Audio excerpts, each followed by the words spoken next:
That's another ice cream. This time I'll win. Nah, I doubt that.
Oh.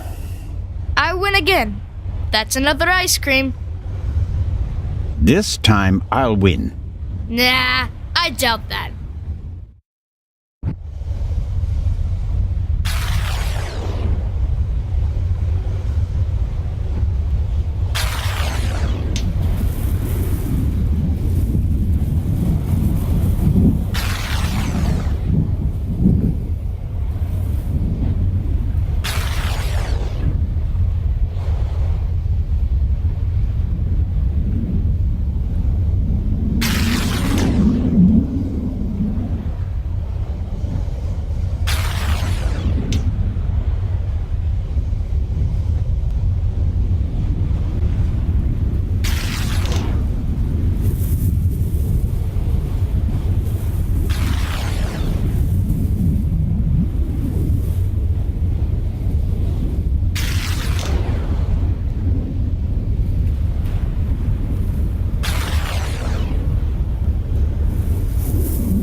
Oh. I win again. That's another ice cream. This time I'll win. Nah, I doubt that.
Oh. I win again. That's another ice cream. This time I'll win. Nah, I doubt that.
again.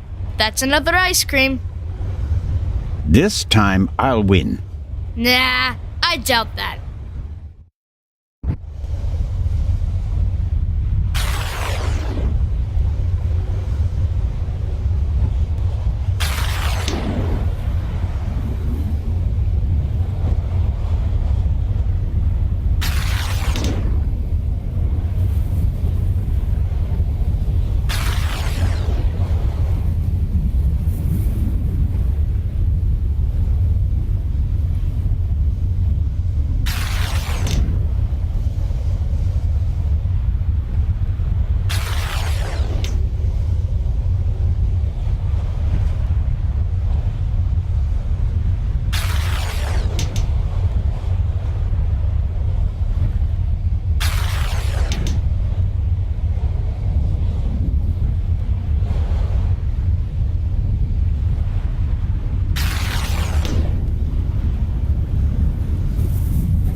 That's it. Oh, man. The athlete wins the day. One more time. No, that's enough for me. All right. Here, Are you sure? gambling debts are debts of honor. I'll give it back to you when I don't need it anymore, okay? Okay, but make sure my mom doesn't catch you with it. She thinks it's dangerous.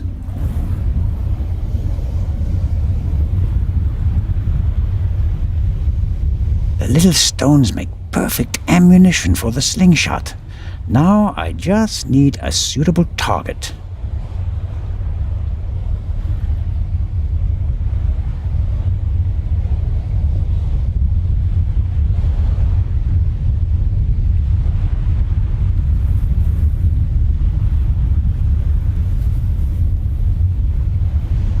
All right. Ow! Ow! Ow! Ow! Ah! Hey, Zola, what in blazes was that? What? Something hit me! You mean someone shot at you? Yes, well, no, I don't know. Didn't you notice anything? I was riveted by the fantastic view. We Swiss aren't used to seeing the horizon like this. And my bottle's broken too! Oh, I don't believe this.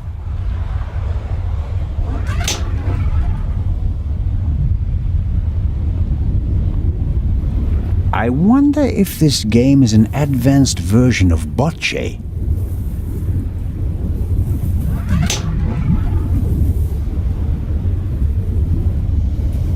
Psst, Matt. What? Here's your slingshot back. Really? Thanks. You're welcome. But you should put Constable Oliver on the list of people who'd better not see it. I understand. Don't worry, I'll be careful. Good man.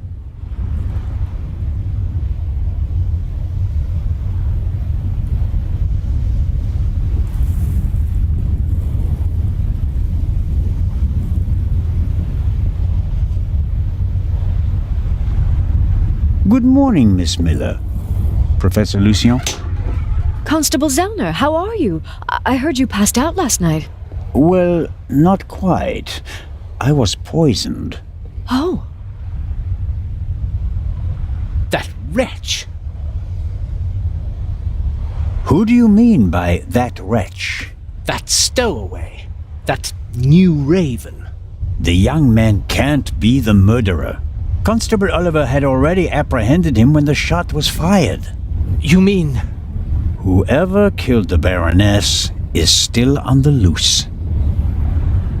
I think I should take my leave. I'd like to rest for a while. One last question, Professor. Do you think the eye is well protected in the safe in Legrand's cabin? Of course it is. They assured me that it would take hours of work with heavy machinery to crack the safe. And if Legrand isn't in his cabin, Constable Oliver or I check that everything is in order every hour. I understand. I want to go back to my cabin. I'll see you later, Mary. Oh, of course. See you later.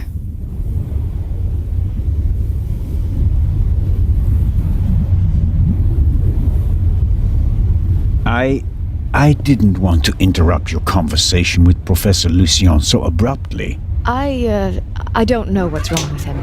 Learning that there's still a burglar on board seemed to frighten him. He was so relaxed the whole time, and then... And then the stupid Swiss constable came by and made him anxious. Oh, I didn't mean that. No matter. I'm sure he'll calm down and come back soon enough.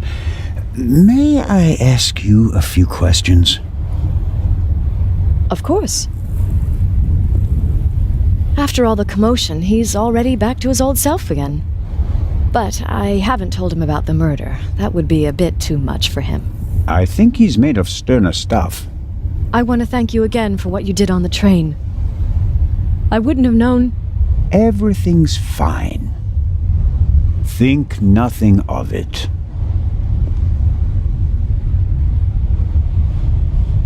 The Baroness's butler said that he was on the forecastle as well?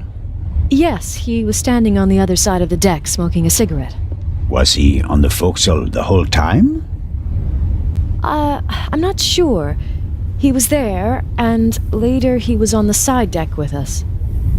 Oh, yes, he looked after you while you were unconscious. He unbuttoned your collar and held your head while the doctor checked you.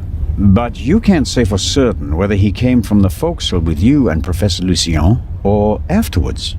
Well, no. But where else could he have come from? How was last night for you? It was awful. I was having a conversation with Edgar, Professor Lucien, here on the forecastle. Then I wanted to look for the lady and went forward via the side deck. When I passed the Baroness's cabin, I heard a muffled scream. You heard a scream? Yes. I thought the Baroness probably had a fall. I went to the door and listened for a moment. Since I couldn't hear anything, I knocked on the door and asked whether she was all right. There was no answer. Interesting. And then? I didn't know what to do, so I tried to open the door. It was locked. I saw the Baroness's butler, Mr. Inch, on the forecastle. I thought he might have the key and went back. On the way, the bobby crossed my path, and then Edgar, who wanted to check the safe.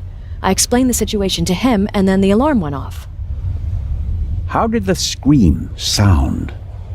It was a short outcry, very frightened, as if someone had been startled. Was it a woman's voice? Yes, the voice was high. So it could have been a scream from the Baroness. Possibly because she discovered someone in her cabin. Possibly. That person might have threatened her with a weapon, so that she wouldn't scream for help. Oh, God. He waited until the coast was clear. Oh, please, stop it, Mr. Zellner. Did you report that to Inspector Legrand? Yes, last night. He was very interested and took a lot of notes. But I wanted to look for Lady Westmacott, and he let me go without further delay. He said that he'd take down my full statement today. I understand. Do you think the man from the train also killed the Baroness, Constable Zellner? I don't know yet. It's horrible. Explosions, thieves, murderers. This isn't the right place for a lady and a little boy. You and Professor Lucien seem to be having a lively conversation. Oh, yes. He's an expert in ancient Egyptian art and preeminent in hieroglyphic research. He's the head of the Egyptian department in the British Museum, you know. And he's going to open an exhibition at the Egyptian Museum in Cairo. Right. For the eye. They had planned on exhibiting both jewels together for the first time in decades, but that's not going to happen now, sadly. I think it's quite upsetting for him.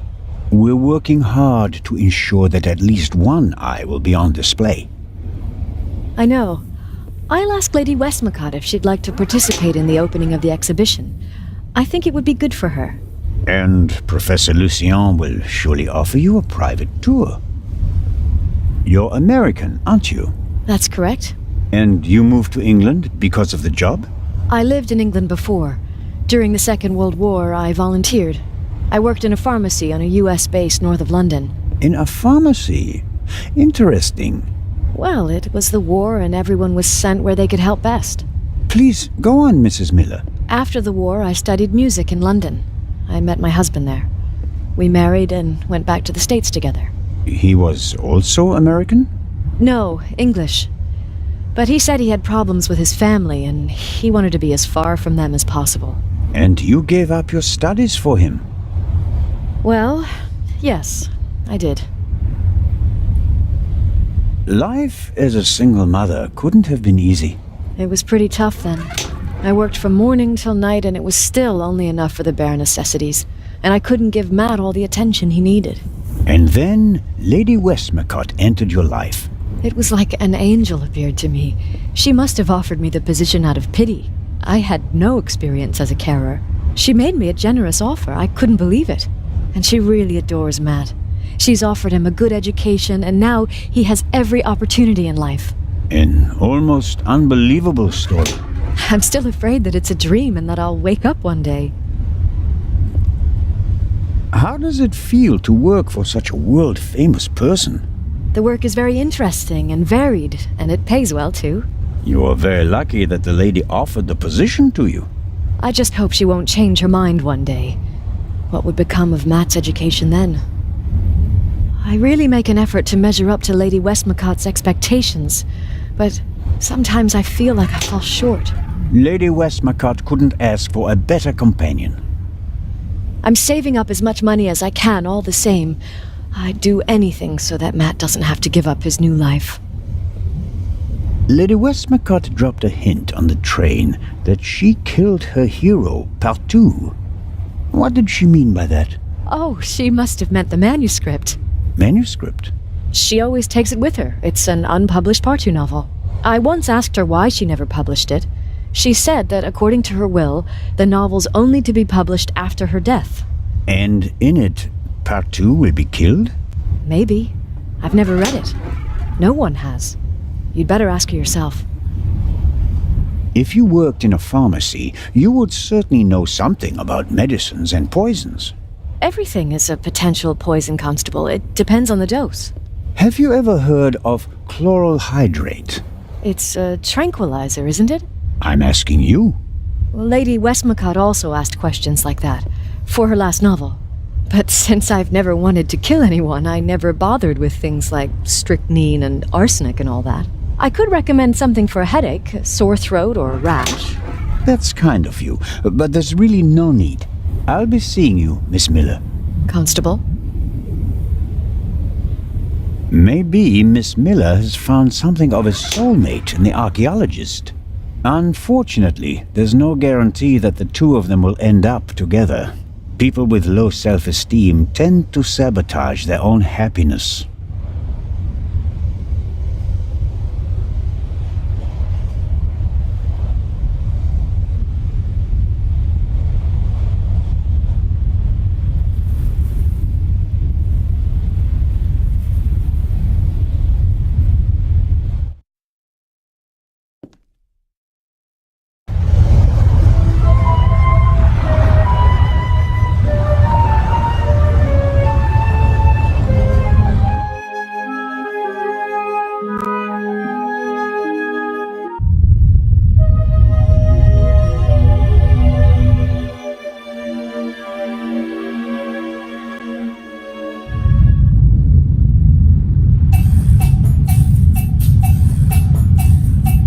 Mr. Kreutzer, come on, you have to give me a bit more.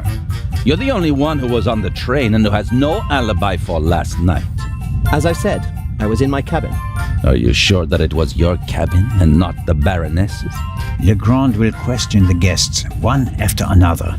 But if he doesn't get the answers that he wants to hear, it could become unpleasant for them.